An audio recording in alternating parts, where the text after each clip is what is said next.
నమస్తే welcome to Sakshi business this is Shahida మార్చి 9న దేశవ్యాప్తంగా బంగారం వెండి ధరలు భారీగా తగ్గాయి.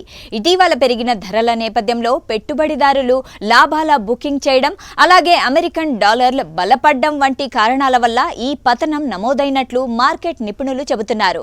అంతర్జాతీయ మార్కెట్లో ఏర్పడిన పరిస్థితులు దేశీయ బులియన్ మార్కెట్ పై కూడా ప్రభావం చూపడంతో ధరలు కొంతమేర తగ్గినట్లు కనిపిస్తుంది. దేశీయ కమోడిటీ మార్కెట్ అయిన మల్టీ కమోడిటీ ఎక్స్చేంజ్ లో సోమవారం ప్రారంభం ట్రేడింగ్ సమయంలో బంగారం ధరలు తగ్గుముఖం పట్టాయి. 10 గ్రాముల బంగారం ధర సుమారు 0.73% తగ్గి 1,60,450 వద్ద ట్రేడ్ అవుతుంది. ఇదే సమయంలో వెండి ధరలు కూడా క్షీణించాయి.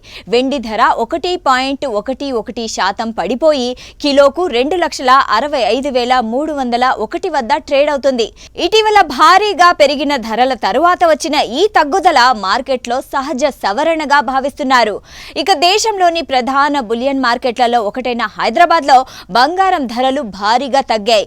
నిన్నటితో పోలిస్తే 24 క్యారెట్ల బంగారం ధర 10 గ్రాములపై 1,960 తగ్గి 1,61,680 వద్ద కొనసాగుతుంది. అదే 22 క్యారెట్ల బంగారం విషయానికొస్తే నిన్నటితో పోలిస్తే 10 గ్రాముల బంగారం ధర 1,800 తగ్గి 1,48,200కు చేరింది.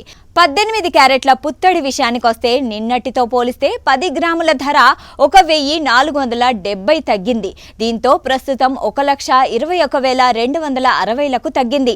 అయితే ఈ ధరలు కేవలం బంగారం విలువ మాత్రమే. వీటిలో జీఎస్టీ, మేకింగ్ ఛార్జీలు యాడ్ చేయలేదు. ఆభరణాలుగా కొనుగోలు చేసే సమయంలో ఈ అదనపు ఛార్జీలు కూడా కలవడం వల్ల వినియోగదారులకు తుది ధర మరింత ఎక్కువగా ఉండే అవకాశం ఉంటుంది. అయితే ఎంసీఎక్స్ లో నేడు వెండి ధరలు తగ్గుముఖం పట్టిన బులియన్ మార్కెట్లో మాత్రం కేజీ వెండి ధర 2,90,000 వద్ద ఉంది. నిన్నటితో పోలిస్తే వెండి ధరల్లో ఎలాంటి మార్పులు జరగలేదు. సాక్షి టీవీ ప్రసారాలను నిలిపివేయటం చట్టరీత్యా నేరం. సాక్షి టీవీ ప్రసారాల కోసం మీ స్థానిక కేబుల్ ఆపరేటర్ను వెంటనే సంప్రదించండి. డిటిహెచ్ లో ఇంటర్నెట్ లో కూడా సాక్షి టీవీ ప్రసారాలను వీక్షించవచ్చు.